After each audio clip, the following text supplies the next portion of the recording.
દર્શક મિત્રો, આજથી ગુરુ મહારાજ ક્યાંક ને ક્યાંક રાશિ પરિવર્તન કરી રહ્યા છે. મિથુન રાશિમાંથી નીકળી અને કર્ક રાશિની અંદર પ્રવેશ કરવા જઈ રહ્યા છે, જેની અંદર અલગ અલગ નક્ષત્રની અંદર એનું પરિભ્રમણ થવાનું છે. દર્શક મિત્રો, દેશ દુનિયા અને તમારી રાશિ ઉપર અસરની આપણે ચર્ચા થઈ, પરંતુ આજે એક મહત્વના મુદ્દાઓ વિશે આપણે ચર્ચા કરીશું કે જેના દ્વારા આખા આ ગુરુ મહારાજના રાશિ પરિવર્તનનો સારાંશ આવી જશે અને આ ગુરુ મહારાજની ખરાબ અસરને દૂર કરવા માટે કદાચ કોઈ રાશિના જાતકોને સમસ્યા આપી રહ્યો છે, તો એ સમસ્યાઓને દૂર કરવા માટે કયા ઉપાયો કરવા, આ દરેક વિષયો ઉપર આપણે ચર્ચા કરવી છે. પરંતુ શરૂઆત આજના પંચાંગથી કરીએ. દર્શક મિત્રો, આજના પંચાંગની જો વાત કરવામાં આવે તો આજે 2 જૂન 2026 અને મંગળવારનો આજે દિવસ બની રહ્યો છે. અધિક જ્યેષ્ઠ માસ કૃષ્ણ પક્ષ અને એની દ્વિતીયા કેતા બીજની તિથિ છે, જે સાંજે 7 વાગ્યા સુધી છે. ત્યારબાદ તૃતીયા કેતા ત્રીજની તિથિનો પ્રારંભ થશે.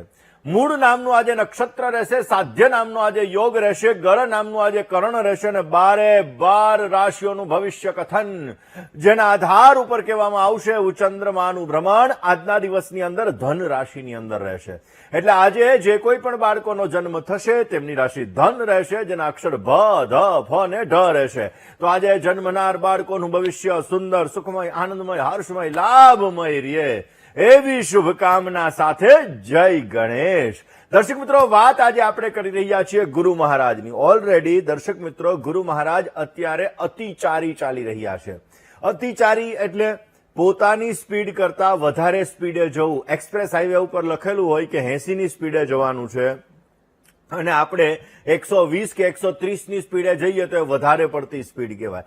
એવી જ રીતે ગુરુ મહારાજ ખાસ કરીને ગુરુ મહારાજ એક રાશિની અંદર પરિભ્રમણ 13 મહિના સુધી એક રાશિની અંદર પરિભ્રમણ રહેતું હોય છે. રાહુ મહારાજનું 18 મહિના રહેતું હોય, શનિ મહારાજનું 2.5 વર્ષ રહેતું હોય છે.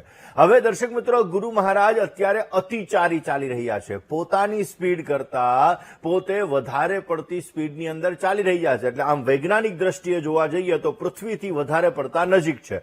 હવે નજીક હોવાના લીધે એની અસર દેશ, દુનિયા અને આપણી રાશિ ઉપર તો થવાની જ છે.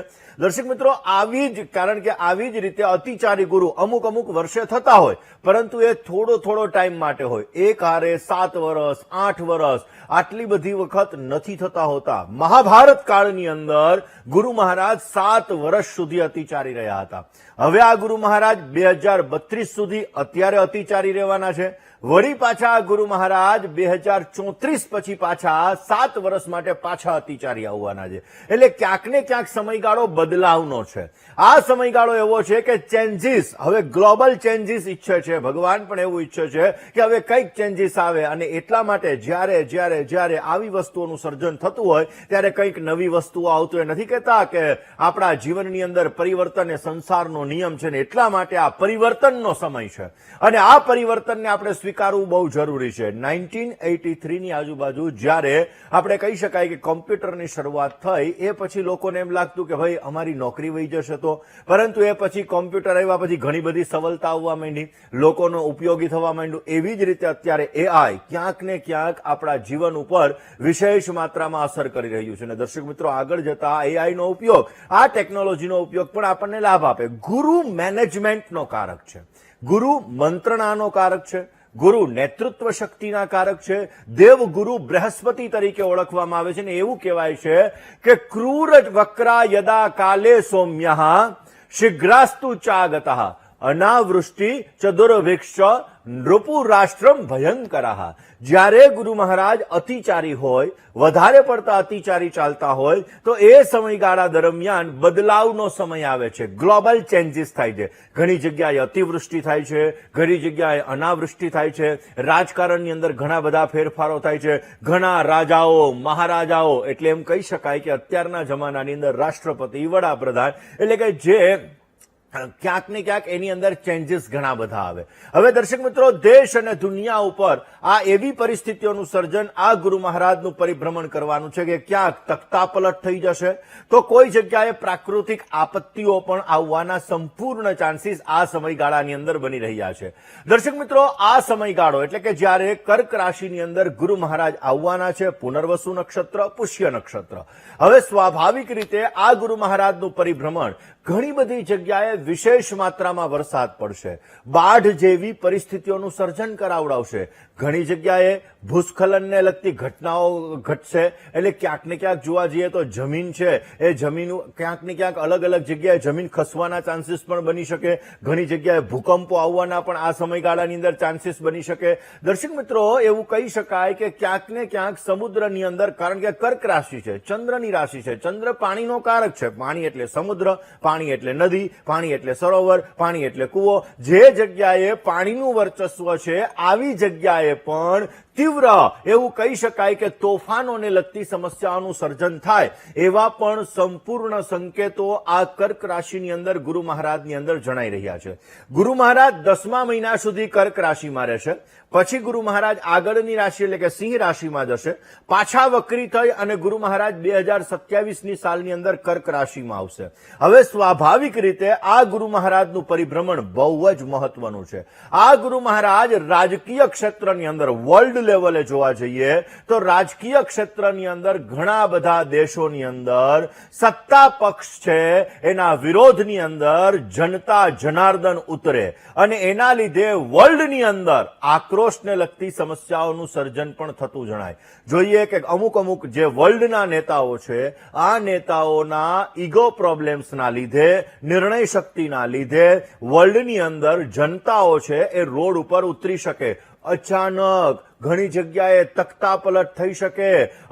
અનેક જગ્યાએ સેના દ્વારા શાસનને પણ ચલાવવામાં આવે, એટલે કે રાષ્ટ્રપતિ શાસન પણ અમુક જગ્યાએ અમુક દેશોની અંદર લાગી શકે એવા સંપૂર્ણ ચાન્સીસ બની રહ્યા છે. દર્શક મિત્રો, આ સમયગાળો એક એવો સમયગાળો છે કારણ કે ગુરુ મહારાજ કર્ક રાશિની અંદર આવી રહ્યા છે. હવે એ જ સમયગાળા દરમિયાન મીન રાશિમાં શનિ મહારાજનું પરિભ્રમણ છે, કુંભ રાશિમાં રાહુ મહારાજનું પરિભ્રમણ છે. એટલે આ સમયગાળો એક એવો સમયગાળો રહેશે કે ઘણી બધી જગ્યાએ સમુદ્ર છે આ સમુદ્રની અંદર જે જહાજો જતા હોય છે એની અંદર ટેકનિકલ કોઈ પણ પ્રકારની ખરાબી આવી શકે અથવા તો માનવીય અપરાધના લીધે એ જહાજોની અંદર કોઈ પણ જાતની સમસ્યાઓનું સર્જન પણ થતું જણાય. દર્શક મિત્રો, દુર્ઘટનાને લગતી સમસ્યાઓ, ફેક્ટરીની અંદર આગને લગતી સમસ્યાઓ, મોંઘવારીને લગતી સમસ્યાઓ, વિસ્ફોટને લગતી સમસ્યાઓ આ કર્કના ગુરુની અંદર થાય એવા સંપૂર્ણ ચાન્સીસ બની રહ્યા છે. હવે દર્શક મિત્રો, પોઝિટિવ વાત. દર્શક મિત્રો, આ કર્કનો ગુરુ એવું કહી શકાય કે આ સમયગાળા દરમિયાન ટેકનોલોજીનો ભરપૂર ઉપયોગ થશે. આ ટેકનોલોજીના ક્ષેત્રની અંદર આપણે આગળ જતા જણાશું. એવું કહી શકાય કે ભારત દેશ છે એ ડ્રોનને લગતા કામની અંદર, એટલે કે અલગ ડ્રોન જે બનાવવાના હોય જેની અંદર આત્મઘાતી ડ્રોન પણ કહી શકાય, આવા અલગ ડ્રોનને લગતા કામકાજની અંદર, રક્ષાને લગતી ટેકનોલોજીની અંદર અથવા રક્ષાને લગતા હથિયારો બનાવવાની અંદર પણ એવું કહી શકાય કે આકાશની અંદર ચંદ્ર અને મંગળનું જે મિશન છે આ બધાની અંદર આશ્ચર્યજનક સફળતા ભારતને મળતી જણાશે. હવે દર્શક મિત્રો, ભારત દેશ છે આ ભારત દેશની મુજબ જોવા જઈએ તો દેશની અર્થવ્યવસ્થાની અંદર ઘણા બધા અપડાઉન આવી શકે, પરંતુ વ્યાજ દરો પણ ક્યાંક ને ક્યાંક થોડા ઘણા વધી શકે એવા સંપૂર્ણ યોગો. જ્યાં મોંઘવારી વધશે પણ એકંદરે ભારત દેશની અંદર વૃદ્ધિનું પ્રમાણ પણ આપણને જોવા મળી શકે એમ છે. દર્શક મિત્રો, એવું કહી શકાય કે આજથી જે કર્ક રાશિની અંદર ગુરુ મહારાજ, જેમાં ઉચ્ચના ગુરુ મહારાજ બની રહ્યા છે, એ અલગ જગ્યાએ ધર્મ, ધાર્મિક કાર્ય એની અંદર વધારો થઈ શકે.